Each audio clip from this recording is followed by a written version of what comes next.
你有冇經常羨慕過其他人？但係唔好唔記得咗，我哋都有自己嘅長處。不如我哋一齊學習點樣欣賞自己啦。第一個方法，大方接受讚美。如果有人讚你，你一定要笑笑爽快咁樣講多謝。我哋唔可以。哇！你考到100分啊！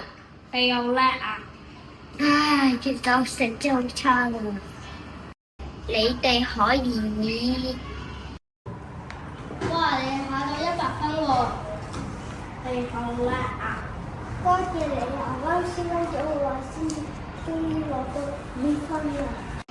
第二個方法，多誇獎，鼓勵自己。我哋唔可以。唉，我數學一啲都唔叻。